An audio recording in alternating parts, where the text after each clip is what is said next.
We discussed about the introduction to the pod, right? Pod like we just understood about what is a pod, right?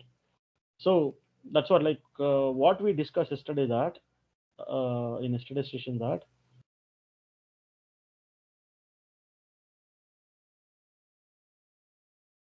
see, yesterday we understood like what is the necessity of being a pod. So we know that pod is nothing but it is a it is a smallest deployable unit in a Kubernetes system. That's what, right? That's the definition of the pod. And uh, and we understood like what is the requirement of the pod, right? So before we understood the pod, we were trying to before we get into the pod, we were trying to understand about the Docker. Suppose pod itself was not there, Docker is there, right? So we know that when you create a Docker container like this, and if there is a dependency of one Docker container with another, like with a WordPress with a MySQL Docker container, right? So you can bind it container to container. We can bind it that we have seen a Docker. But what is happening is that if this container goes down, actually, there is no redundancy for the content. It means that there is nobody to recreate it. It means that the Kubernetes system will not recreate that container again, right? If it is only a container. So it means that there is no automation. That's what I was trying to tell. Okay, automatically it will not get recreated unless and until you use a Docker swarm, right? It will not get recreated. So that's the reason what happened, right? We introduced with the concept of a pod. Actually, pod is nothing but it is just a outer layer within a container. Suppose with a container with a pod, actually within a pod we will have a multiple number of containers or a single container. So pod will take care of recreation of the container. If the container get killed, the pod will make sure that it will recreate it again. So here in the pod we are getting some kind of a redundancy of that container, right? And as you know that each and every pod will get a unique IP address, and each and every pod will get a unique IP address. So whereas in case of container, and when it comes to Docker, what happened, right? You used to get the IP for the container, but whereas in Kubernetes we'll get a IP address to the pod, actually. And what are the resources we have? Network resources, or else even the storage. Everything will be shared across each and every different container within a pod. If you are having a multi-container, like more than one container, or suppose assume that there are two containers are there, both the containers will be sharing or will be using the same IP address, as well as if there is any shared drive is there, both will be accessing the same shared drive. It is possible that it can access the same shared drive. Now what I said, right? Whenever we create a pod, by default, what happened that before within a pod, actually, a default pod container will get created. That name is pause, actually. So why pause is that pause will always be there within a container. Oh, sorry, within a pod, actually. And what happened at the pod within a pod, actually, what is happening there? The container will get created, and when the container get created by default, and default namespace will be there, that will be binded to that pause. Even whatever the IP address which is given for the pod, even that IP address will also be binded to that pause container. Then later, whatever you have given, like for example, if I'm using a kubectl command to create a pod, actually, so with that image, so what happened if I give a MySQL, what is again the MySQL container will get created. Similarly, I'm running one more command, kubectl run, and specify the image name and specify hyphen image in WordPress, right? Again, what happened? A pod will get created. So what happened that here, what is happening is that the redundancy of the container will be maintained by the pod, fine. But if the pod will get itself will get killed, how you can maintain redundancy? So it means that you need to have some kind of a deployment. This deployment is a service. With the help of a deployment service, you can maintain or you can have a redundancy of the pod. If the pod is getting killed, again a new pod will get created.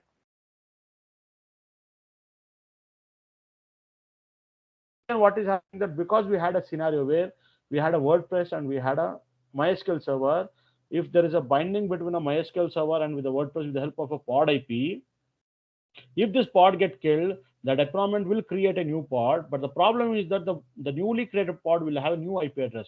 Again, the rebinding has to happen between the MySQL DB with the WordPress. And here what happened? We are losing an automation. So it means that now we cannot make use of the pod IP address for binding it. So how we can avoid that thing? On top of the deployment, you have a service, actually, and the service of these three types: cluster IP, node port, and the load balancer. Suppose you are creating a deployment, and and on top of that you're creating a service, and the service type is cluster IP. Then what happened, right? Automatically it will get one IP address will get assigned to the this cluster IP, this service actually. So how again this IP address will be assigned means actually where is what happened, right? During the creation of the services and the type of cluster IP, you will give a IP range actually. So within that IP range, it will select default, it will select any one IP address and a new IP address will be assigned to it. Now what happened, right? Now similarly here also in the worker node 2 also you are going to create a service and that service type is cluster IP, and what happened, the IP address will get assigned to the cluster. This IP address is a cluster IP actually, right?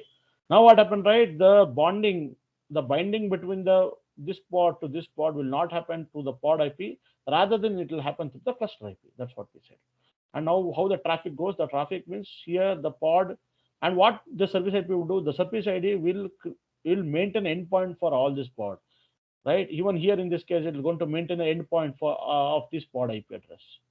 So how the traffic flows here, suppose the WordPress want to communicate with MySQL means it has to go via the cluster IP, and this cluster IP will talk to this cluster IP of the worker 2, and this cluster IP, whatever this cluster IP is there, it has already been binded with this IP address. Then what happened, right? You are communicating. So in this way, what happened, right? You are actually having a communication. So through this way, what is happening is that you are maintaining an automation. It means that you need not to worry. Even the pod will also get recreated, or the pod will also get killed. Again, a new pod will get recreated, and that IP, a newly created IP address will be added. That endpoint will be added again with the service cluster IP. The same thing we are having with the node port.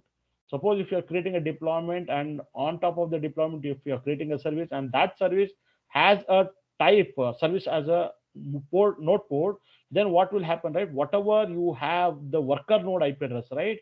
There what is happening, that a port number will be given and that port will be exposed actually. So what is happening, that within the cluster, if any of the node want to talk each other, it can talk with the help of the cluster IP address.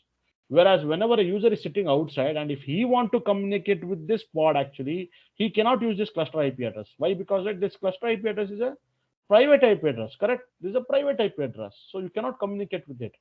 So that's the reason you have some kind of a the whole worker IP you have actually. So there it has been exposed to the IP address, right? So whenever a user hits with this IP address and with this port number, the traffic will go to the cluster IP, and the cluster IP will go, traffic will go to the pod actually. In this way, the communication happens.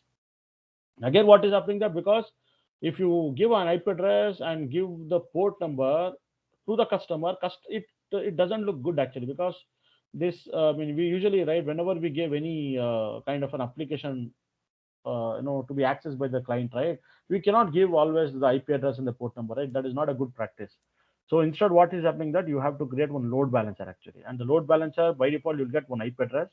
Again, what happened? There will be a range of IP address, public IP address. One IP address will be assigned for your load balancer, and this load balancer can be anything. It can be an F5 load balancer, unscalar load balancer. This is an extra load balancer, sir. This is not a part of the Kubernetes cluster. So what happened? All these IP addresses which are there, like worker one, worker two, worker three, all those IP addresses with the port numbers, everything will be added to your load balancer. And what happened? Again, what happened? This IP address, because like again giving an IP address to the customer will not be good, right? Because how customer will remember 100.170.68.10? It doesn't look good, and even he can't remember. But with the name he can remember, right? So what happened, right? In the DNS server, a record will be maintained that this IP address is having a record of this domain name www.rajeshsingh.com. So what happened? What the DNS does? Does the name resolution. If you give an IP address, it will resolve with the name, or if you give the name, it will resolve with an IP address, right? So similarly, what is happening, that if he hits a www.rajeshsingh.xyz, if a user hits that URL in his browser, right? What happened, right? What happened, right? It will go to the nearest DNS server. In the nearest server, DNS server, it can resolve the name. This name is actually, it is binded with this IP address, and this IP address is nothing but it is your load balancer IP address. Now once it gets IP address, it understand that okay, I need to the traffic has to flow to this load balancer actually. So within the load balancer, there what happened, it has added many of the nodes. So based on the traffic, it understands where I have to pass. So it knows that actually a user is actually trying to access this port, right? So what happened, right? The load balancer is going to send a traffic to this IP address with this port number. That's how. Then again, it will forward to this IP address, and finally you are going to reach to the pod actually. This is how it happens, the communication. So this is what we discussed yesterday. right? Okay, friends. So we will start, sir. Actually, okay, we will start the session, and let me record the. I think I already have recorded the session, right? I've started the recording. Okay, guys. So today it's a very important topic because we have to understand the namespace and date and label. We will see, and I would request all of you to stay for a long time until I complete all these three topics. Actually, okay. I don't want to keep the pending this topic for the next session. Okay, guys. Now, what will happen that, okay, I'll go with the, again with the pictorial diagram. What is a namespace actually? Now here, so assume that we have a Kubernetes cluster. We have a Kubernetes cluster, we know very well. And within the Kubernetes cluster, we have a master node, and we have a worker one node, and we have a worker two node, correct? So we have a master, we have a worker one node or worker node one, and this is the worker node two. Now you know that, suppose assume that if I run any command, I want to create one pod. So if I do a kubectl, okay, run something, if I use a web server, hyphen image is equal to nginx. If I execute this command, you know very well that it is going to create a pod, right? So these are my servers, right? Master, node one and node two. So I have already these three nodes. So let me do one thing. Let me execute a command kubectl get pods just to verify if there are any pods are running. No, there are no pods. Now what I'll do, I will try to create kubectl run web server is the name, hyphen image is equal to nginx. Now if I execute this command, you know that it says that it is pod has been created. If I execute the kubectl get pods, get pods. So it says that your pod has been created and it is running, and it has been running from last 14 seconds. If I want to know in which node this pod is running, either it is running in the worker node or worker 2. So then what I have to do, same command with the hyphen o wide. So you know that this pod is actually running in the worker node 1. Till here you're clear, sir? Right? So we discussed this, that whenever you want to do a whenever you want to check where exactly your pod is running, you have to use a hyphen o wide. It will give more information. It will tell you that this it is running in the worker node 1. Now assume that actually you say that, Rajesh, there is one use case that I want to again create one image, some other image, kubectl run. Let me do thing. Let me recreate. Use the same name. Hyphen image is equal to httpd.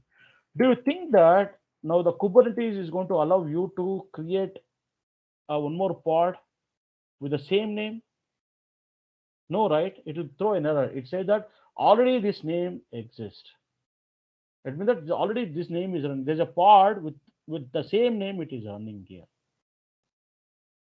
So this is one case. Same thing that if I execute kubectl run web hyphen server hyphen image is equal to httpd. See, error from the server. Already a name exists with the name pod, right? So it says that the name exists means that always the pod name should be unique across your system. But now what is happening, that what is the scenario, like what is a namespace? Basically we say that the Kubernetes system, sorry, let me write down here.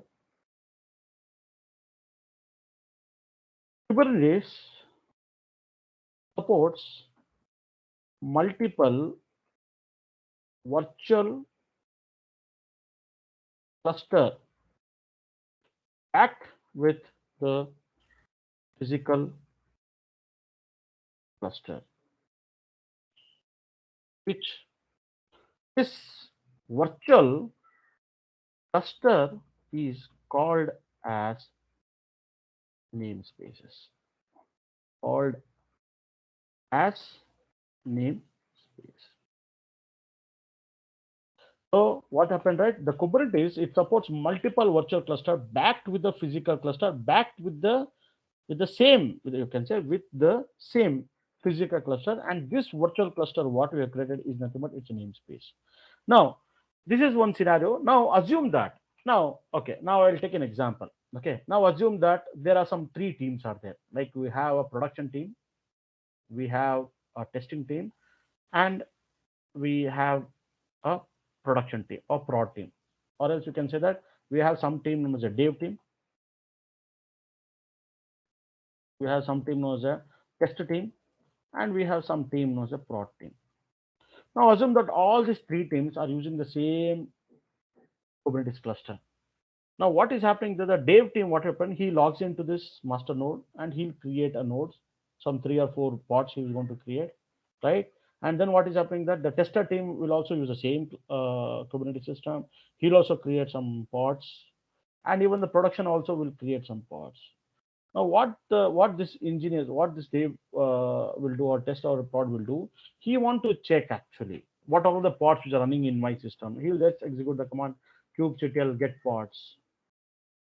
Now he could see that along with his pods, what happened, right? He will see that many other pods are there. So he will make out, okay, some pods are running in the as for the from the testing side, what they have created. Some pods he could see that there are pods which have been created by the developer production side. It looks very messier, right? Because what they will think that, okay, man, whenever I want to check all the pods which have been created by the dev environment or by the dev engineer, only I should see my pods only which belongs to the dev, right? Not like a tester, or the not like or not from the testing team, not for the production, right? So this is what the basic requirement came. Correct. One more use scenario. What is happening? That suppose like you have to build some three projects, sir. You have to build some three projects. Like you want to build the project one, then again you have to build the project two, and then you have to build the project three. Now you want to deploy some three projects, sir. Do you think that actually like for each and every project I want to have a separate cluster? Kubernetes cluster. You say that, Rajesh, okay, let me do one thing, Rajesh, for resolving this problem. Suppose assume that in your company some three project came, and you say that, Rajesh, I want to deploy this three project, or I want to deploy this, or I want to make this project work under into the Kubernetes cluster. Fine. So in that case, do you think that I'm going to create some three different clusters like this? Okay, this cluster, this Kubernetes cluster, I will make use for the project one.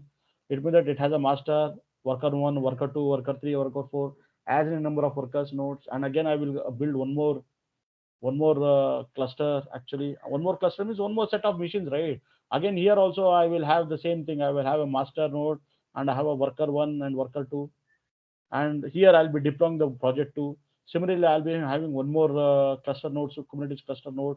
Here also I will have nodes like what the nodes you will have. You will have a master node, you have a node 1, node 2, node 3, right? And here you will deploy the project 3. See how much is the wastage of your hardware resources, right? And it is not a good practice, right? Because like then what has happened, right? What Kubernetes says that actually Kubernetes says that, okay, if you want to build these three projects in a separately, what will happen that Kubernetes will give some kind of an isolation. It said that you create a namespace like this. You create some three namespaces like this. What are those namespaces? Something like you said that, okay, you create three namespaces. One namespace is dev-team, and other namespace. These are all three different namespace. Other will say that you create the test-team, and one more namespace you will say that you create a prod-team. Here, what happens that you are creating a three different namespace. And what happened, right? You need to do some kind of a setting for the security where what happened, right? You need to set a credentials with your namespace dev-team so that only the developers, when they log in, they will get into the dev team namespace. Once they get into dev namespace, whatever they are creating the pods, it will be under the same dev namespace. Similarly, what is happening that you have created one separate test team namespace, and you have added a security, and you have created a credential or authentication so that whenever any of the testing team engineers who whom they have an access to this Kubernetes cluster. And what happened, right? Some user account and some passwords are created for that. Whenever the testing teams who is going to log in into this Kubernetes cluster or into this master, they can log in and they can be under the test team namespace. So that whatever they are creating, it will be under namespace. So in that case, what happened, right? When the dev team logs in into the Kubernetes system, they will log in with their own credential. Authentication will happen by your API server. You know very well that API server will allow to authenticate based on the username, with what username he's logging and the password he will log in, and he will see that actually okay, I have logged into the system. Here he will start sitting and he will be creating all his projects or all his pods he'll be creating. So whenever he will do a kubectl get pod side, he can only see his pods. Similarly, testing team, whenever he logs in, he is going to log in into his own namespace. So this means that actually here you are trying to create an isolation. Okay. Oh, being in the same cluster, still I can run these multiple projects. I need not to have a separate hardware. But yes, now what happened? You said Rajesh, this all these projects are very complicated. It might require a very huge hardware resource requirement. No problem, sir. Whatever you have a master node, worker, worker two, you just increase the hardware resource. You increase the CPU, you increase number of CPU cores, you increase the RAM memory, you increase the processor speed. Whatever you want to do, you increase it. But that is fine. But what is happening that you don't have to have a separate hardware or separate cluster again, because the Kubernetes itself will provide a concept known as a namespace. So namespace, you can even call it as an isolation. Okay, isolation. That's what I said, that namespace is supports multiple virtual cluster. See, this itself. See, now what is happening is that whenever you have a Kubernetes, right? Kubernetes by default, it gives its own namespace, and that own namespace, we call it as a default namespace. Please understand, default is a namespace by default provided by your Kubernetes system. It means that, Rajesh, whenever I create any pod, suppose there is nothing like a namespace, I'm creating a pod. Here, what you saw, right? You created a pod and you have run the pod. How you created a pod? With the help of a kubectl command. Kubectl run web server space -fn name nginx. You did, right? It has created a pod. But you could ask where it has been, where it is running. You can say that, sir, it is running under the default namespace. Okay, fine. So it means that tomorrow, if the day people, test people pod will log into the same server, if they start creating the pods, where it get created, it will get created in the default namespace itself. But what happened again, what is happening that there is no, you have to maintain like the security, and what is happening that each and every different teams have their own requirements. It means that whenever they want to check their pods, only those pods which they have created, only they have to see only their own created pod. In that case, what happened, you have to create a namespaces like this. Clear, sir?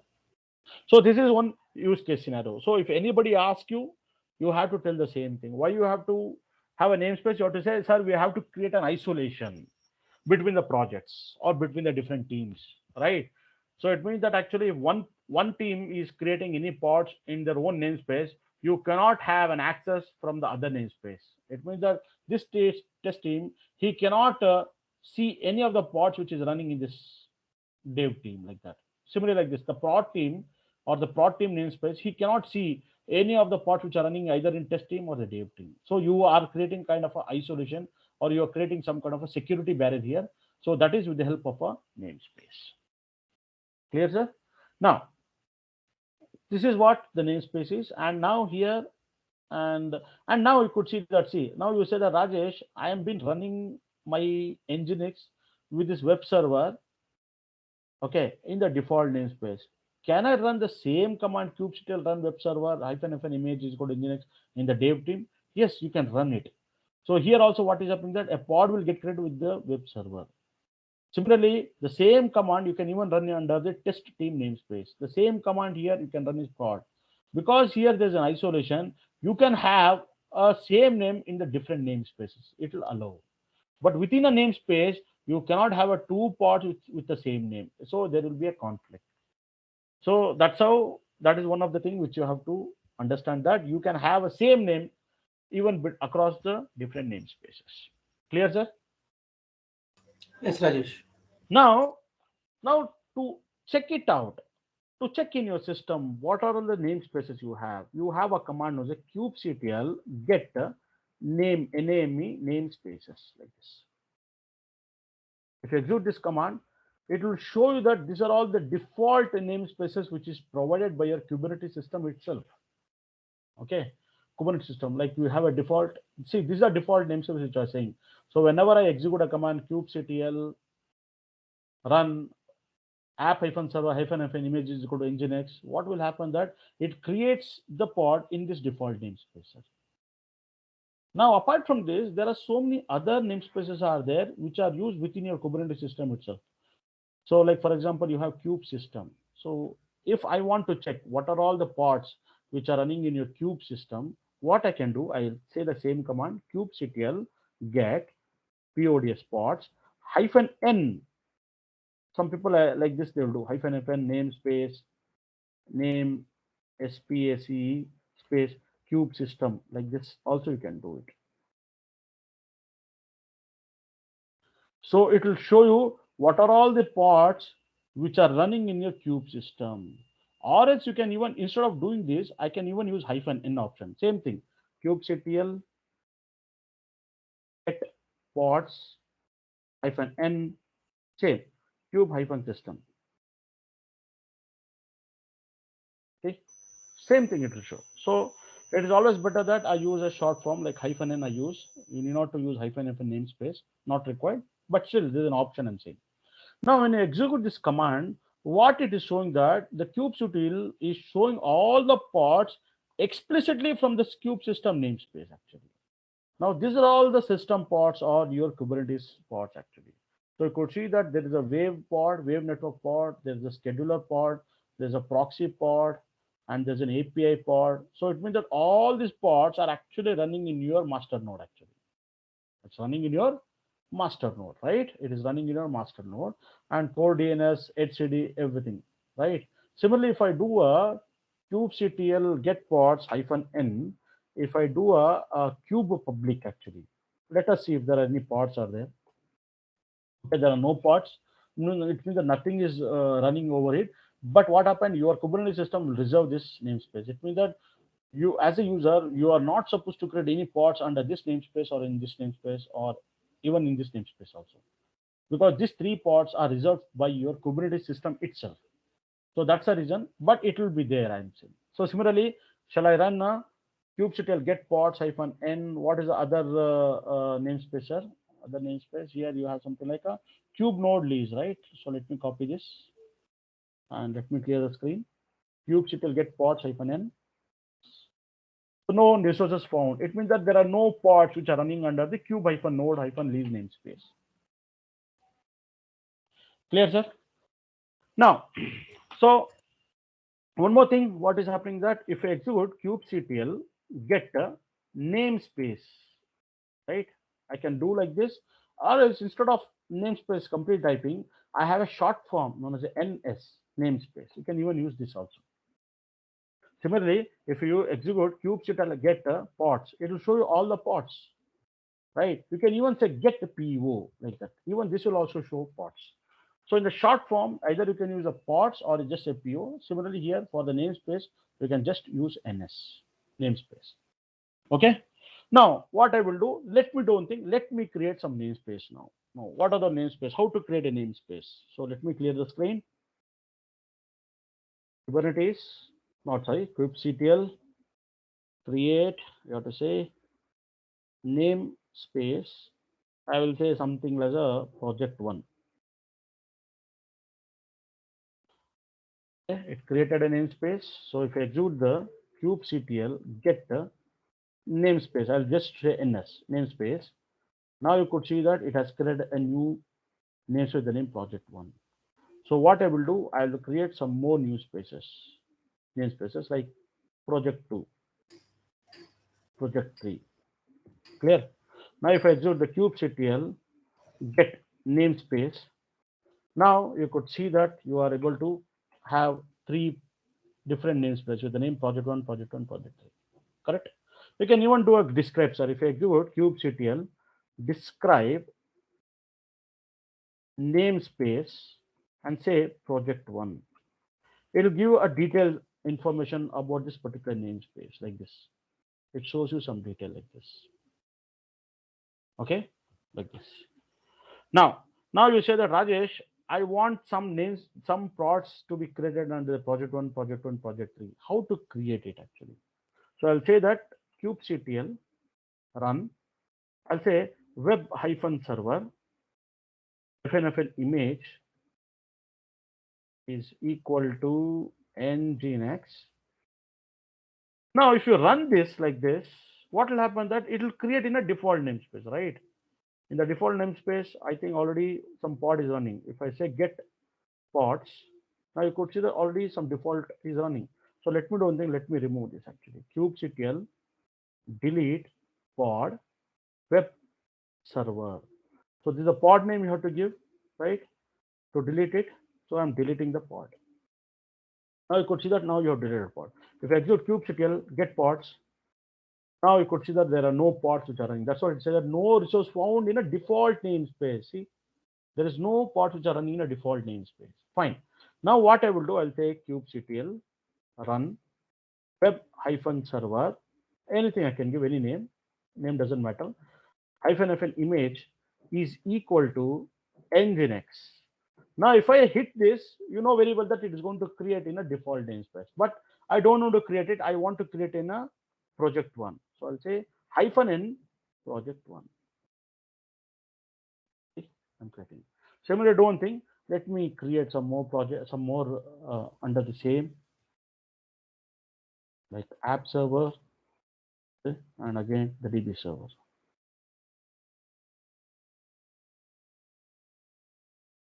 So here what happened, right? I have created some three containers, sorry, three pods under the same namespace, correct? Now if I execute kubectl get pods, it's going to show you in the default namespace, but I don't want to see the default names. I want to see in the project one. Then what you will do, you will say hyphen n project one. So you have to display all the pods from the namespace project one. Can you see now? All these pods are running under the project one. Even if you execute like this, get pods hyphen n project hyphen o wide, okay, it will show you that all these pods, whatever you created under the project, so two of these pods are running the worker one, and this one is been running in the worker two. It means that it has been distributed across the different pods, right? It doesn't mean that if you have created some namespace, it has to get created a pod with only one node or something like. No, not like that. Because you are having n number of worker nodes, those pods can be created in any of the freely available nodes, right? Correct. So this is what it has been running.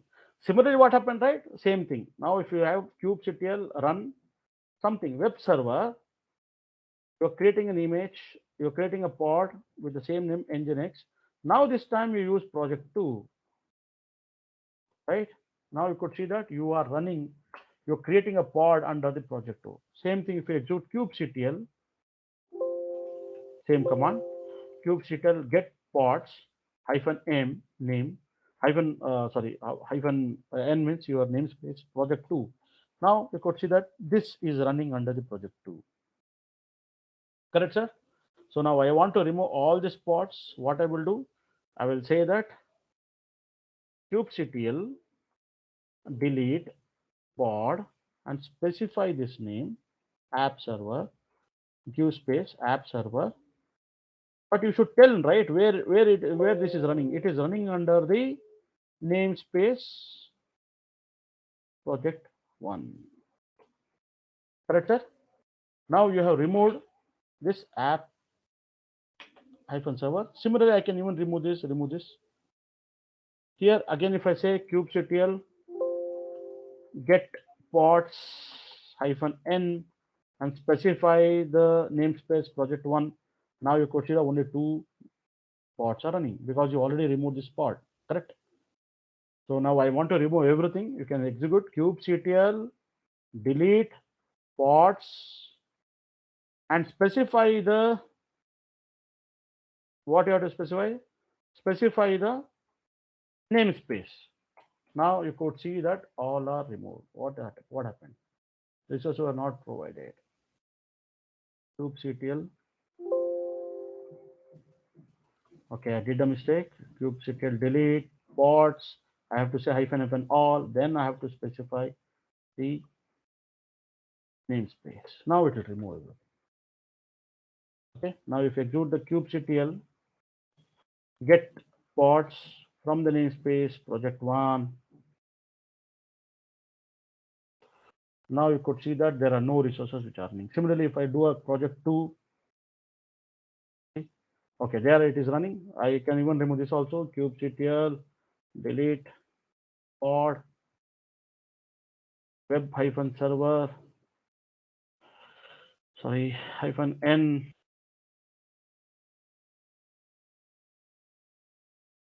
project. Clear, sir? Clear? Okay. Now what is happening that through the same way, can I create with the help of a YAML file actually? You know very well that in the last class, we had created a pod actually, right? We have created one YAML file, sorry, not pod, YAML file, or nothing but we call it a manifest file. So let it open. So till here, guys, are you okay? Yes, Yes, Rajesh. Rajesh. Yes. Okay. So we had created some pod, right? We created some hello pod, something like this pod, right? Actually, correct. We had created this pod. So let me do one thing. Let me copy this pod, sir. Let me copy this pod. Sorry, I'm sorry. Let me copy this manifest file. I'm sorry. Let me copy this manifest file, and then what I will do, I'll go to this master node, and I will create a file with the name nano name space pac dot yaml file. So now what I will do, let me do one thing. Whenever you want to create a namespace, means you want to run your pod under some particular namespace, then what is happening that you have to have one field known as a namespace. We can remove this label over here. Okay, I don't want this. I don't want this label. I don't want this label.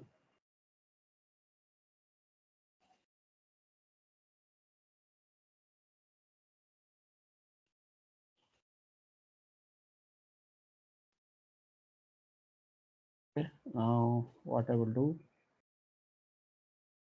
okay, namespace project one like this. Means I want to run this pod on the project one namespace. Clear, sir? Now I'll say control O, write it. Sorry, control O, write it, and control X. So if I do a cat of namespace YAML, okay, this is there actually. Fine. Now what will happen that I will say namespace dot. I'll apply it actually to run it. You'll execute the command kubectl apply hyphen f namespace dot yaml. You have create a pod has been running now, but if you execute kubectl get pods, it will not, because you are in the YAML file you have mentioned the namespace as project one. So you I mean, but this is the default, by default it showcase right here. So in that case, what happened that you have to say kubectl get pods hyphen n project one you have to do, correct? Now here you could see that this will showcase that your pod is running here. Clear? Similarly, if you want to delete it, you can say kubectl delete. We have understood hyphen f namespace dot yaml. Now you're going to delete the pod actually.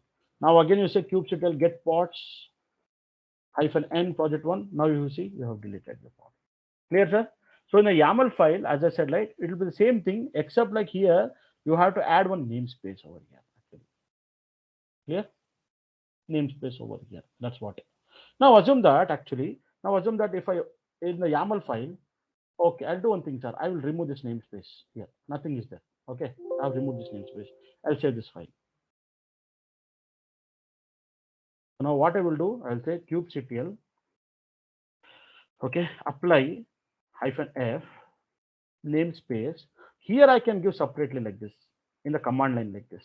Oh, it means that well, when you are building this YAML file, whatever the pod it has to create, it has to run in the it has to get created into the namespace project one. See, in the command line also you can give like this.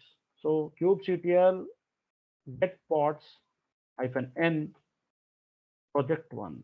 See, you could see now that it has been created, right? If you are missed in the YAML file, then in the command line, while applying the name YAML file, you can specify it like that. Similarly, you can do like this also. Like you say, Rajesh, I want to apply the same to the project two, to the project three. See, you applied it. Same thing. Kubectl get pods hyphen f in project two. See, the same pod with the same name. It is running even in the namespace two. Similarly, namespace three. See, correct, right? Correct. Now, okay. Now I want to delete it. I'll say kubectl delete hyphen f namespace YAML hyphen n project one. So you want to delete it. Similarly, I want to delete with the project two, then with the project three. Now, if you execute kubectl get pods hyphen n project one, no pods are running. Project two, no pods are running. Project three, no pods are running. Clear till here, sir? Yes, So it's Rajesh. Fine. it is simple, right? It is not that difficult, right? Yes, yes, Correct. So now yes, you understood that whenever I want to create an isolation, you have to create a namespace, right? You have to say that to create an isolation, we have to create a namespace. Okay, fine. Now the question comes, sir. Like you say that, okay, Rajesh, that is fine. Now you say that, Rajesh, suppose I create any pod. Okay, I will use the same command, kubectl. What is run app hyphen server hyphen hyphen image is equal to nginx. It'll create a pod. Where it will create a pod in the default namespace. But you can ask the question how it is actually creating a default namespace. Now you say that, Rajesh, okay, fine, I understood. We it default. How I will get to know? First question is that how I will get to know that it is actually creating in a default namespace.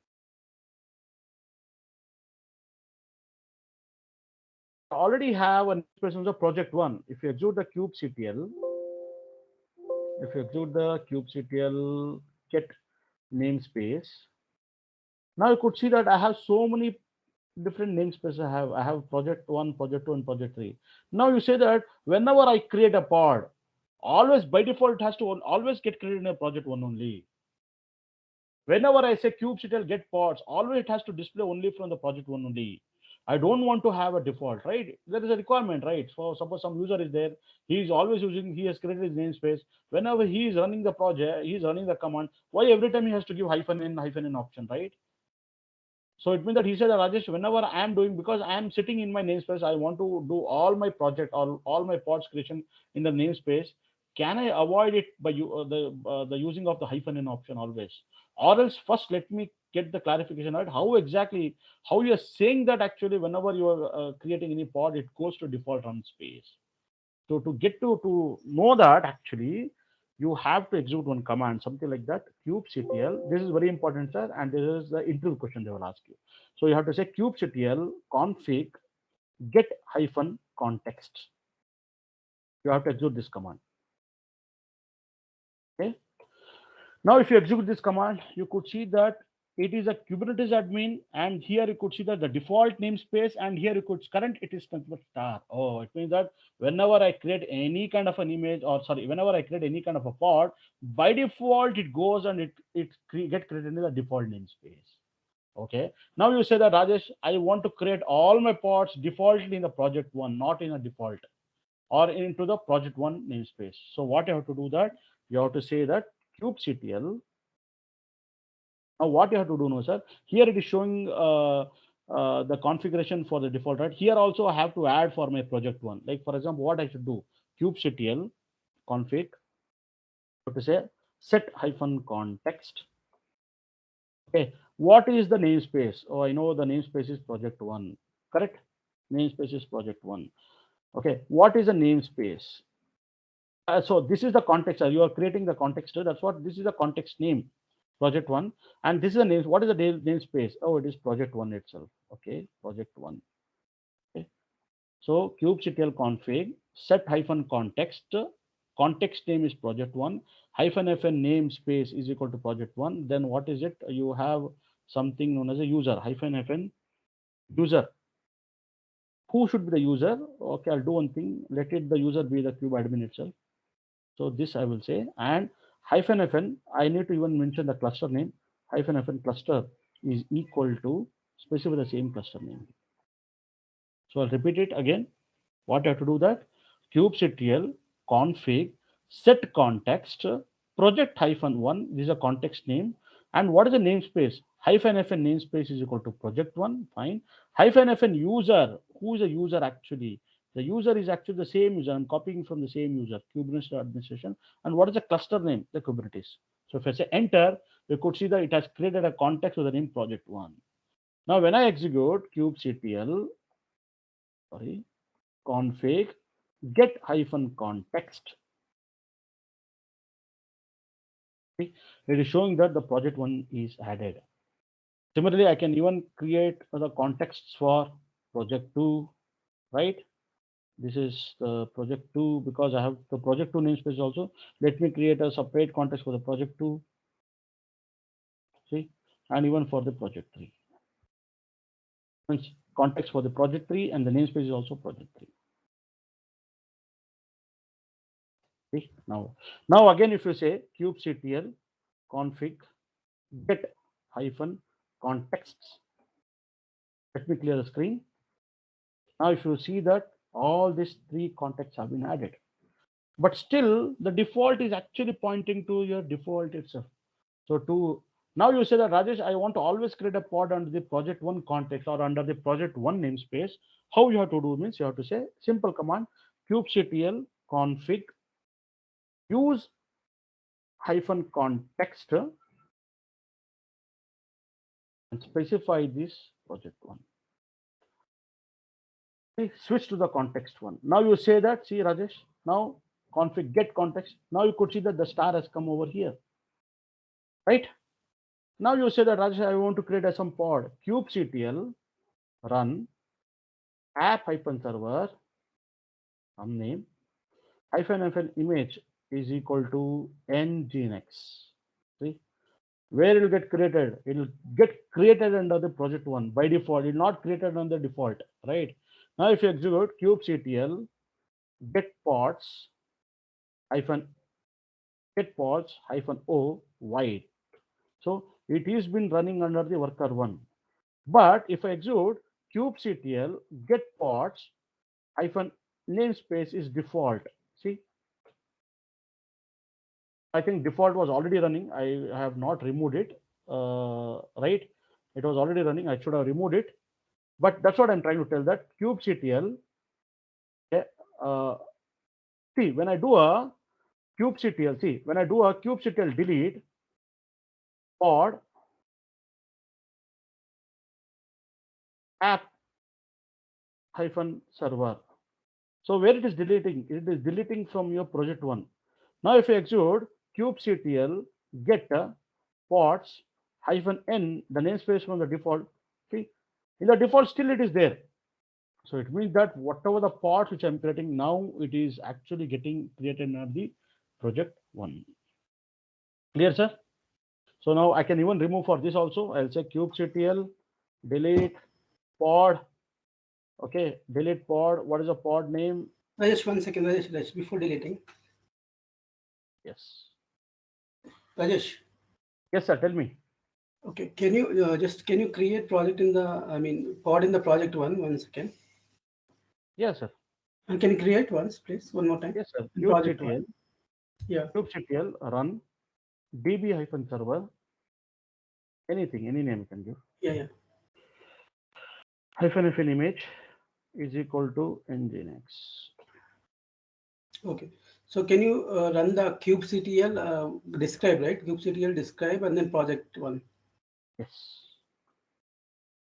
Pod Project name, not pod. project name. Namespace. Sorry, namespace. Sorry, namespace. Namespace. Okay.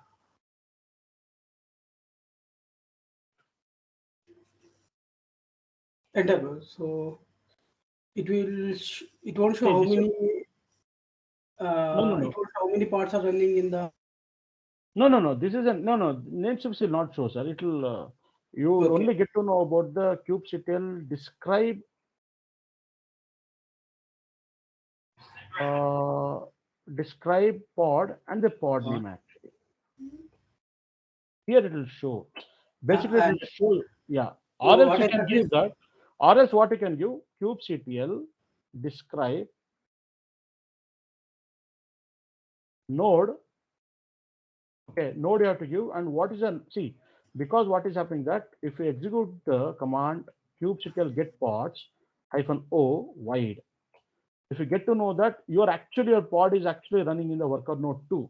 If I execute kubectl describe node and specify the node name worker as worker 2, here it will show you certain information here.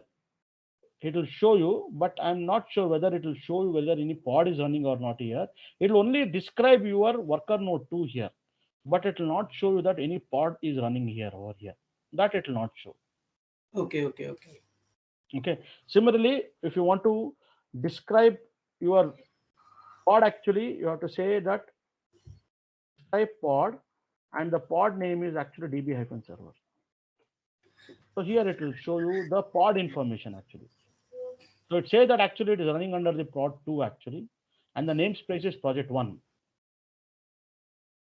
And this is the name of your pod. See, here it shows you very clear that it is running under the project 1 namespace. Okay. So to find out which namespace is running, you need to run the only describe command. Yes, describe command specify the pod name actually. Describe pod. Oh, That's what you'll get to know. okay. Okay. Got it. Yeah. Now kubectl, what is it? What it is, sir? Yeah. Let me remove the delete pod and db server. So now you say that Rajesh already you have set the context here. So if I execute the command kubectl context config get hyphen context, you say that Rajesh it is already there. Now I have to repoint to the default. Now I don't want to do it in a project actually. Same thing. Can execute the command kubectl config. What is it? Set hyphen context. Sorry. Then give this name, sir, like this. Now it's been modified. Now again you see that if you say kubectl config get context, now you could see that. What happened, sir? I think we have to give this name. Kubectl. It's just Kubernetes admin. Default. No. You need to give default in default. I think namespace name you need to give, right? No, wait. No. You have to say not set actually. Use context. I'm sorry. I missed it. Use context and specify this name. Not set, sir. Actually. Okay. Yeah. Now it will work actually. Context, not context. Actually, context. Actually. Yes. Now you see that kubectl config get context. See now it has pointed here. Okay. So just remember this, sir. Okay. This command. Okay, Rajesh. If you are missing again, you can watch this video. You will get to know. Yeah, sure. Okay, sir. That's all about your namespace, sir. Okay. Okay, Rajesh. I think we went pretty fast actually, but that's fine. Fine. It's not Yeah. that much.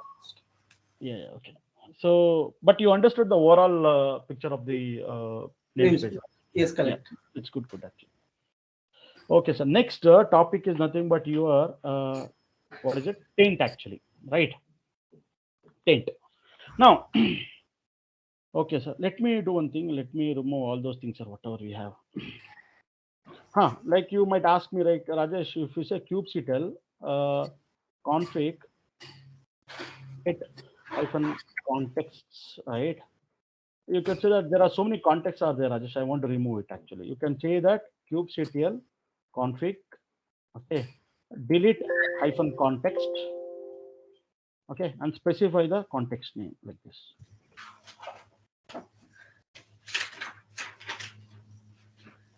Okay. See, now you are removed. Correct, sir? So here you have to use this option delete hyphen context. Clear? Yes. Now, okay, sir. Now, next topic is nothing but a taint, sir. Actually, taint. Now, uh, what is if you see the scenario in the diagram? What is a taint? Like for example, let me open one more MS Paint. So we have something as a Kubernetes Paint actually. Kubernetes Paint. Now, what is this taint actually? Like same thing. For example, suppose I have a cluster here.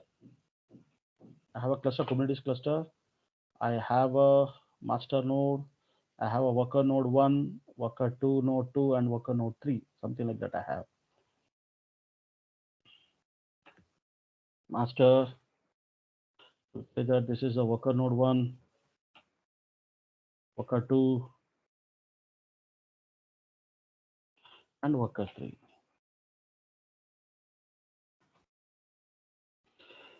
Okay, now we have 3 worker nodes actually. Yeah, Now, Rajesh, yes, one question, quick question before we go into next topic. yeah, So, like, is there any like we put the limits for namespace? limits. Yes, we will come across with that. So next topic is our Okay, limits actually. Yes, okay, right, got it. yeah, that is resource quota limits. We say pod limits, resource quota limits. Okay, Those are right. topics. Yeah. Okay. Now, yeah, now we have a master 1, master 2, sorry, a master, and we have a node 1, node 2, node 3, or worker 1, worker 2, worker 3. Okay. Now, what is happening is that we know very well that suppose, sir, assume that actually that, okay, let me don't think, sir. Okay, let me don't think. Let me kubectl get pods. Okay, known pods are running. So what I'll do, let me create some pods. Kubectl run app hyphen server. What else? Hyphen hyphen image is equal to nginx. Okay, a pod has got created. Kubectl get pods. Right, the pod is running. Now, sir, some people have some questions, sir. Now you will say, Rajesh, we know that while when you create a container, we can get inside the container also, right? Correct? By using an exec and using hyphen it. You remember in the Docker we did, right? Correct? Guys, you remember? Docker container, Yes, Rajesh. exec, right? Similarly, can I do an exec over here? Yeah, I can see. See, kubectl exec hyphen it, specify the name of the pod, and here you give something like hyphen, just 2 hyphens you have to give, and then say slash bin slash bash. See, you got inside your pod. See, when execute ls, you are inside your pod. Now the question comes here. So you'll inside a pod. Now the question comes to you, guy, you that suppose Rajesh, if I this is the pod which is running, how I can get to know the pod? If I execute kubectl get hyphen pods, it will get the pods. But you say that you can have a multiple number of containers within a pod, right? Correct. Suppose assume that this pod is having more than 2 or 3 containers. Now, to which containers you will be getting into? What is happening here in this case? I am getting executing to this pod actually. By default, this pod has only one container which is running, right? And that container is what? It is an nginx container which is running.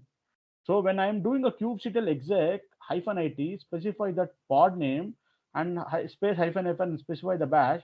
By default, you are actually getting into this nginx container inside. Now you say that Rajesh, if I execute kubectl describe pod and specify the pod name. Here what happened, right? If there is a multiple container, can you see the section here? Multiple containers are there. Here you could see that there's an app server is there. This is the container name and this is the image which is running. You could have one more container here actually. In that case, what is happening is that it will show the name of the container here. Here. Right now it is not the name of the container. In that case, you say, Rajesh, I don't want to go into the Nginx, but I want to go to some WordPress. Assume that there are 2 containers which are running in that container in the pod. One is Nginx, other is a web WordPress actually. In that case, what happened here? It will show the name actually. Then in that case, what you should have did, right? You could have did like this actually. Kubectl, same command, sir. Kubectl exec -it, specify that pod name, -c you have to give, and specify that container name actually, whatever the container name, and then say -, and then say /bin/. Then what happened that by default you'll enter into that particular container actually.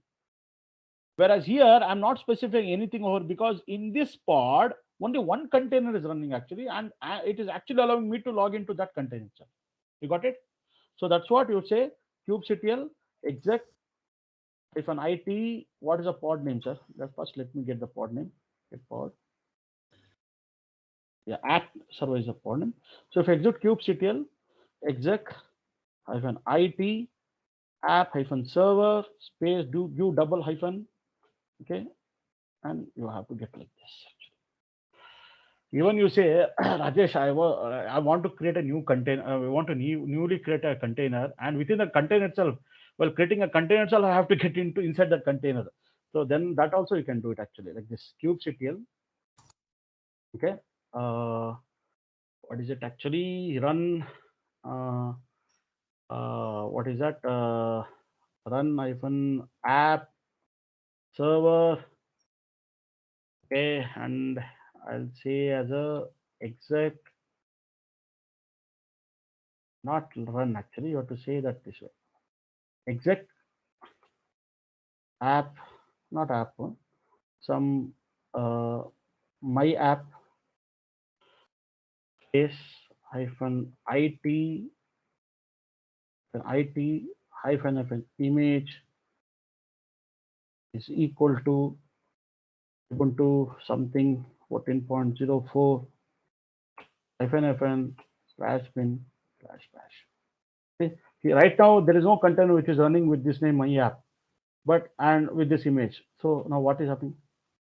-, what is it? I think Rajesh, run we need to give. I think can you just kubectl run, then after that say give. Run, but Yeah. okay, once again. I did long back. I'm just recalling it. Run was my image, my app. FN image is equal to Ubuntu. And then give, then give the -it.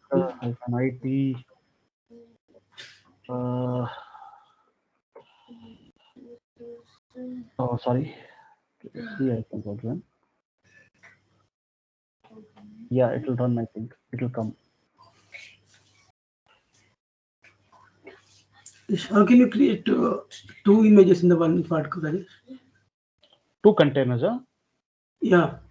Yeah, we can. I'll show in the YAML actually. In the YAML YAML. Yeah, simple. Like whatever we have container right here. Container is an array actually. Here you are giving an image. Here one more name you can give -name :SQL, and image is MySQL, like that we can create. So because this container is nothing but array actually. Here you have one container information. You have one more container information. Like that you can have n number of multiple containers within that. Okay, that time we can get the that C option you were telling. That time after creating the two containers. No, sir. I will let you know, sir. This command. Okay. kubectl get pods. I think okay, crash loop back. Some it is failed actually with this. Okay. Right. Okay, I will tell you about this, sir. Why creating itself we can get inside the bash shell, that I will let you know. Okay.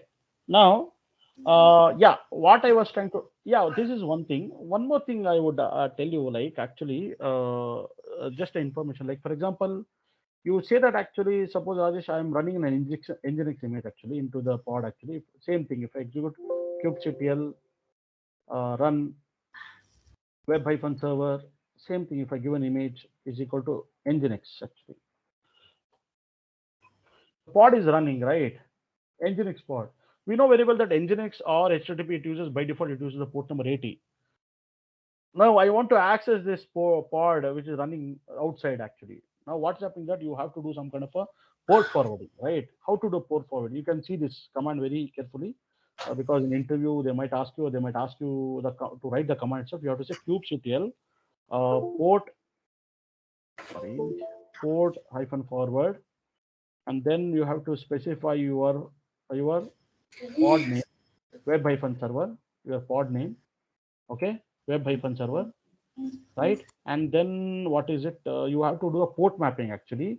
So because the Nginx has been mapped to the port 80, what I will do, I'll do the port mapping of 8081 to the port of your Nginx, which is 80 running. And here I have to give space. I have to say hyphen hyphen address. You can here you have to give any of the private address. I'll just give 0.0.0.0 like this. So I'm doing a port forward. It means that now what is happening that the Nginx is running in your Kubernetes cluster and it is exposed to the port number 80. So with the help of a command port forwarding, right, I am able to access it. Suppose come over here, I'll go to my AWS, and here you have your master running over, right? I'll click on the master and I will go to the private IP address. I'll just copy this private IP address and just say http IP address :8081. See, I'm able to access this Nginx page. Okay, so these are commands, sir. kubectl port forward this. So this I will just try to keep it here. So here, sorry, not zero here. Okay, so let me do this. Okay, this is what, sir. Okay. So anyway, whenever I come to the Kubernetes networking, right, I have to tell you about this port forward, but just I'm telling you now it's okay. So okay, sir. Coming back to here. So what I was trying to tell here that if I execute the kubectl get pods. So what is happening that we are having some pods. Let me do one thing. Let me create one more pod actually. kubectl run db hyphen server hyphen fn image is equal to nginx. Pod got created. Now if I execute the kubectl get pods hyphen o wide. Now you could see that you don't have any control over the creation of the pod, right? Wherever the Kubernetes cluster, wherever the Kubernetes master, right? It makes sure that wherever the nodes are free, it's going to create the pods here. See here, you could see that app server, this pod has been created in worker one. Similarly, DB server has been created in worker one, and web server has been created in worker two. Correct. So here, what is happening that here it is creating anywhere. Now, the thing is that if you see over here, sir, if you see here, the Kubernetes is not actually creating a pod into your master node. Correct? Correct, sir? Sir, are you listening, guys? Yes, Rajesh.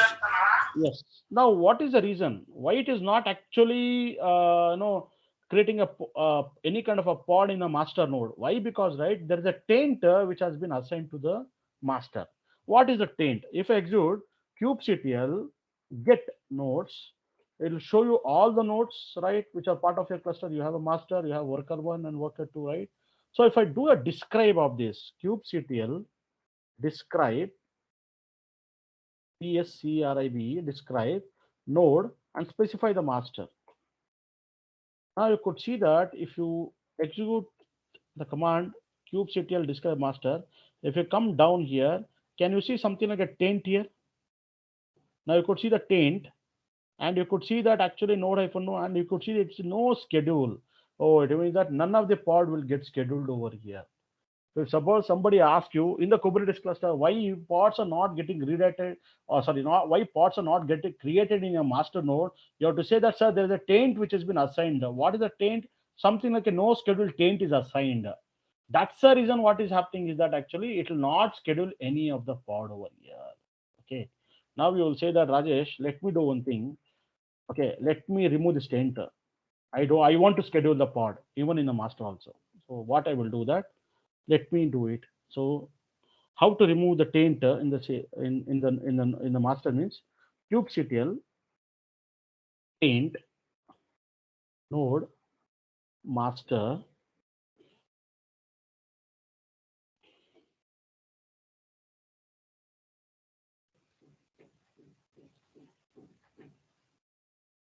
just say my hyphen. Now you say it has been untainted. Now you say kubectl describe pscribe describe, and what is it? Node. And if you execute a master, now you could see that actually that, see, the taint has been removed. See here, correct, sir? The taint has been removed. So what is the command, sir? What is the command I executed? I executed a command known as a kubectl taint node master and specify this command. So let me note down this command over here. To remove the taint in the master, execute the command. Command dot executed. Okay.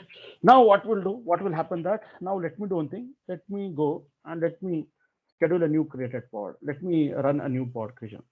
Kubectl run prod hyphen server hyphen hyphen image is equal to nginx. Now if I execute kubectl get pods hyphen o wide. Let us see. Okay, it has not been scheduled in the master again. Okay, what are the other things? One more pod. Let me create test. I'm just testing whether it is getting created into your master. Now you could see that. See, it is scheduled in your master. Correct, sir? It is saying that it is a create container creating, but still it will run. It will come into running state. See now. See, the test server has been scheduled in your master. Correct, sir? Yes, Rajesh. Yes. In that way, you can schedule any kind of a pod creation in your master also. They have to only remove the taint. That's what. Right. Now I don't want to schedule anything, sir. I don't want to schedule it. So what I have to do that actually, I have to say that same command kubectl taint node master. Okay. And I'll do one thing, whatever I have copied, right? The same command, the same thing I will copy paste it here. Okay. I think I have to. Okay. But here what is happening is that at the end, you have to use something like a no, N should be capital, O should be small, S should be capital, other should be small. schedule, no schedule. Okay. Now if you execute kubectl describe discrib describe and then specify the node and then specify the master, type it to grep, you can say taint. Why it is not coming taint? Grep hyphen I. Taints. See here, it is been set now. Now what happened in the future, none of the pods will get scheduled in your master. Is it clear, sir, till here? Yes, Rajesh. Great, sir. Now the question comes actually, what is this taint actually? So in a diagrammatic format, if you understand it, actually, now we have a master, we have worker 1, worker 2, and worker 3. Now assume that actually, see, you can take one use case actually. They might ask you a use case actually. You can say that, sir, this worker 1 is having a RAM of GB of 256 GB, RAM memory of 256 GB, and this worker 2 has a RAM memory of again 256 GB or 300 GB, right? And here this worker 3 has a RAM of 100 GB, something like that. Now you say that, sir, whenever I create a pod or if I create replicas of pod, what happened? All those pods will get created in all those nodes, right? Worker 1, worker 2, worker 3, right? I mean, forget about master. It will get distributed in all the nodes. But you say that, okay, Rajesh, what has happened in the worker node 3, right? Worker node 3, what is happening? That all the RAM memory has been used completely. It means that already there are lots of pods already been running in the worker node 3. Everything is filled, even there is no free space, RAM free space. Now what will happen, right? Whenever you're creating a replicas of lot of pods, actually you say that I want to create 100 pods. So what master will do? Master will try to schedule in the worker 1, worker 2, and worker 3. But worker 3, there is no free space at all. There's no RAM space. Here what is happening that Here, the what are the pod will get first of all not get created. If it get created also somehow, it will be in a pending state. It means that it will not get executed at all. Now you say that okay, Rajesh. Now it means that actually this node, right? Since there is no free space, can I create any taint here? Can I create any taint here? Can I create any taint flag here? So that if I create any taint flag here as not to schedule, then what is happening that master will not schedule any of the newly created pod running here in this worker node 3 because already a taint flag has been assigned here. So it means that there's a taint which has been already been set here. It is that it will. So then what happens? The master will not schedule to this node at all. It means that whatever the pods which are running, that it will not disturb. But any new further new creation of the pod will not happen because you have set a taint here. So this is one of the use case scenario. Okay. And the other case use scenario that suppose assume that you are doing a cluster update. Okay. From something like from 1.6 to 1.9. You say that Rajesh, I'm doing a cluster update. So we understood the topic of cluster update, right? In the last previous class, right? Cluster upgrade. So you say that Rajesh, from 1.6 version to 1.9 version, I have to do the cluster update actually. So we know that always you have to do a cluster update one after the other, right? You cannot do all the cluster update in all the node at the same time, right? You have to do it in a worker one, then you have to do in a worker two, and then you have to do the worker three. So now what is happening that if you set you suppose I want to do an upgrade here, what happens in the worker one node, you can set a taint as not to schedule. And once you set the taint of not to schedule, the master will not schedule any of the newly created pod in this worker one. And then you can upgrade this worker one. Once the upgrade completes, then you can remove the taint. Then what happened? The master will now later it will schedule into this worker one. So those are the two use cases, sir. You understood? Suppose anyone in ask an interview, you have to say that there might be a chance where one of the particular node is there is no free space available or no other new pod creation can happen in that. In that case, you want to avoid to happen any of the newly product creation, then you can assign a taint flag. Or else whenever you're doing an upgrade, you can make it as a taint to that particular node so that no new scheduling or no new scheduling of the pod happens into that node. Clear, sir? Yes, Rajesh. Great. Now what I will do, sir? Now what I will do, now we have two worker nodes here, right? Worker one and worker two. kubectl. Let me do one thing. Let me remove all the pods now. kubectl, delete pods hyphen f and all. You know this very well now. So I'm removing all the pods now. Now if I execute kubectl get pods, you know that no other pods are running. Fine. Now you say that Rajesh, I have a worker node, worker two and worker three. I have a worker two and worker three. Can I set a taint to the worker one so that none of the pods should get created in the worker one? Yes, we can do that. How to do that? You have to say same thing. kubectl. You already learned this command. kubectl taint. You have to say node. What is it? You have to say node, and you have to say what is it? Wait. kubectl taint node. Yes. kubectl taint node and specify the worker one. Okay. And here what is happening that you have to say key is equal to value colon no schedule. So here the n should be capital and s should be capital, sir. Here it is a case sensitive. You have to use the n capital. Now if I say enter, now if you say kubectl describe node and you say worker one. See? If you go up, can you see in the worker one? There's a taint which has been assigned with the name no schedule. See, something like key and value pair you're using here, sir. Key and the value pair and the no schedule.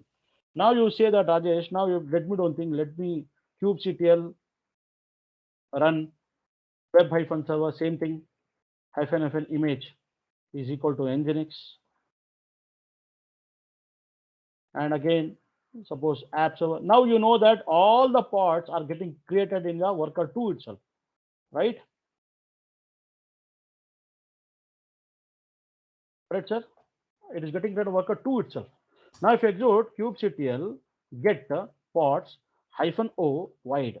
See, can you see that? It is not been scheduled in worker one at all. You create hundreds of containers, it will not schedule in worker one because worker one has a taint of no schedule. Correct? Now you will say that now I want to remove the taint, Rajesh. How you do it? kubectl taint node. What is it? Worker one, correct? Worker one key. What you have given key is equal to. Let me copy it so that it will be it's required for you also. Yeah, this is a command.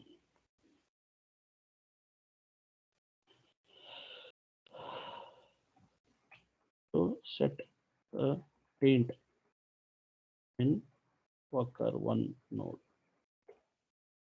This is a command. So now what you'll do? You say kubectl taint worker one. Now what you have given here, you could say key is equal to value is equal to something like what you can do here to unset it actually. You can say key and you can use a colon no schedule. Just say hyphen, sir.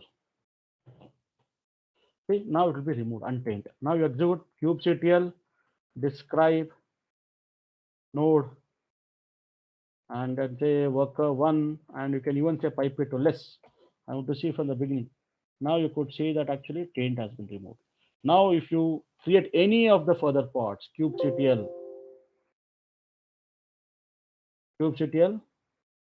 run test hyphen server hyphen image is equal to nginx. Now if you execute kubectl get ports hyphen o wide. Now you could see that a new created has been created in worker one. Clear, sir? It's easy, right? Taint is very simple, right? So this is what they will ask in interview. So now what I will do, kubectl delete pods hyphen all, everything I'm removing. So some people, what they write in some people, instead of no schedule, what they will do, no, they will use a command. For example, for I will do for worker two now. Now you could see that kubectl taint node worker two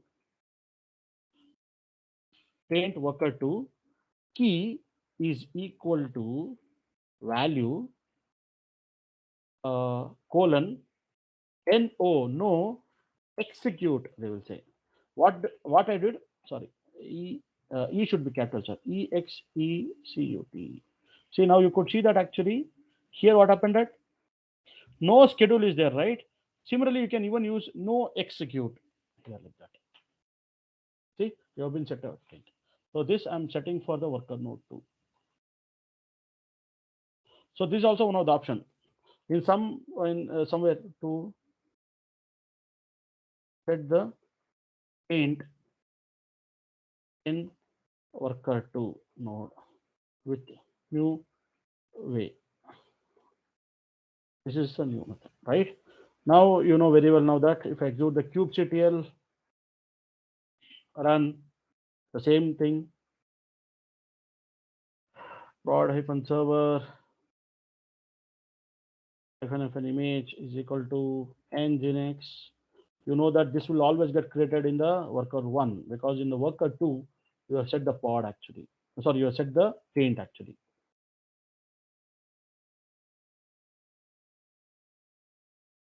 Right? Now if I execute the command kubectl get pods hyphen o wide, it is always setting in the worker 1. Worker 2 it is not setting. Clear, sir? Now you say that Rajesh, okay, do one thing, I'll do one thing, I'll execute the command kubectl. Okay, kubectl, sir. Kubectl delete pods hyphen all. Let me do one thing. Let me even set a taint even for the worker one also. Kubectl taint node node worker one. Okay, what is the taint? Key equals value colon no execute. Yes, sir. Now if you say Rajesh, I want to create a taint, I want to create a containers now. Okay, let me do one thing. Let this create prod. Let this create the app. and let it create the test. See, I created. Now what happened in both the worker and worker 2, you have set the taint now. Now if you execute the kubectl get pods -o wide. See, all are in the pending state, sir. None of the pods are getting scheduled. Now if I say kubectl describe, I can take any pods or pod and let me take this app server. Now you could see that I'm just describing. You could see that here what it says that it says the warning failed is scheduled. Why failed scheduled? Because you could see that the nodes are tainted actually, that the pod didn't tolerate. So it means that there is some taint has been there in both the nodes. So you could ask in interview they might ask why some of your pod is not getting scheduled, sir. What could be one of the reason? So I could say that maybe there might be a taint is been added to the worker nodes. That's the reason it could be in a pending state. Or else, what are the other reasons? It could be something like the image has been not been. What are the image which was pulled? The image pulling was getting filled. Because of that reason also, it goes to a pending. Or else it might be waiting for something. So in that case, what happened, right? We will understand later what are the different status of the pod. Okay, that is also one of the important intro questions they will ask you. What are the different status of the pod actually? So this we'll discuss in the next class actually. Okay. Now what will happen that now you have set the, now still you could see that if you execute the kubectl get pods, you could still see that it's in a pending state itself. So now what I will do, I'll remove the taint. Kubectl taint node, I'll say worker 1, I'll say key, what is that? No execute hyphen. See, as soon as I remove the taint, now if you execute kubectl get pods, see, all the pods will get come into running state. Now where it has got created, it got created in the worker 1, right? See, all the pods have got created in worker 1. Similarly, I'll remove the for the taint for the worker 2. But now it will not schedule already because it will not schedule in the worker 2, right? Because already now it has got untainted. Now what are the new plot will get created now? That can be scheduled even in your worker 2 also because you have removed the taint now. Clear, sir? I hope you understood this complete taint, right? Yes, Rajesh. But Rajesh, I Yes, have one yes. small question. Yes, yes. This taint concept is just to ignore where we need to actually create these pods, right? Hmm. So is it only because of the space issue or any other reason we do use this taint? Now, what happened now, sir? Like, for example, suppose you have this cluster node, sir, Hmm. right? Because the master knows that these are all the 3 worker nodes which have been added, right? Whenever you are creating any pods or if you are scheduling a job, master can create the job or create a pod in any of the worker node, right? But assume that in the future, after or for because based on some reason, you don't want to schedule any one of the pod creation in this worker 3. You don't want to schedule it here. You are using this worker node for some other purpose. So Right. if you're using for some other purpose, you can say that Rajesh, you remove this node itself from the cluster, right? Or you say that no, I don't want to remove in the cluster from the master from the Kubernetes cluster. I don't want to remove it, but I want to be a part of the Kubernetes cluster. But nothing should be scheduled because I'm using for some other different purpose. In that way, you can set a taint here, not to schedule. Simple. Now, whenever you have completed a work and you say that now, yeah, now I can allow any kind of a newly prod creation in this worker 1, then remove the taint. That's all. Simple. Okay. To maintain certain standards and processes, we use Process. this taint. Yes, for any Okay. reason. Like that's what I said. That's what I said. I told you, right? Whenever there is something like some issue is there with the hardware. Suppose assume that this hardware is having some problem, or you want to upgrade the RAM. Okay. You just set a taint and then upgrade the RAM and then unset it. That's all. Okay. Okay. You need not to make the server down. You need not to make the machine down. Actually, that's what I'm saying. Yeah, got it. So if you set the taint, no scheduling will happen. No new pod scheduling will happen here. Hmm. Yeah, that's what's it. Okay, Raj. Thank you. Yeah. Great. So how do you feel, sir? These 2 topics are good, right? about the namespace as well as Taint, right? Yes, really. So most of your doubts are got cleared, right? Somewhat your doubts are getting cleared over here, right? Correct. Yeah. Okay, sir. Now, sir, it is 5:43. Shall I continue for another half an hour with your permission so that we can finish it off that labels? Label is also very, very good concept, and a lot of interviews questions will be asking even in label also. Okay, and we are using heavily labels in everywhere, sir. Now moving forward, anywhere we use, I will be using label heavily, but we have to understand the basic understanding about what is a label, how to set a label, and everything. Okay. Okay, sir. Sure. So I can go ahead, right? I can continue, right? We can start tomorrow, Rajesh. Just, I mean, important topic and firstly. Okay, okay. That's what, because if you are too much, if it is too much for you guys, then I will stop it. Or else we will continue tomorrow. Yeah, we can start tomorrow. This was. I think Okay, one okay, and fine. a half 45 minutes. I think. Yeah, but sir, tomorrow can we start at same time, sir, 4 o'clock to 5:30? Yeah, sure, Rajesh. Fine. Okay, sir. Okay, okay, fine. Then Okay, thanks. I do one thing, sir. I will stop the recording first. Yeah.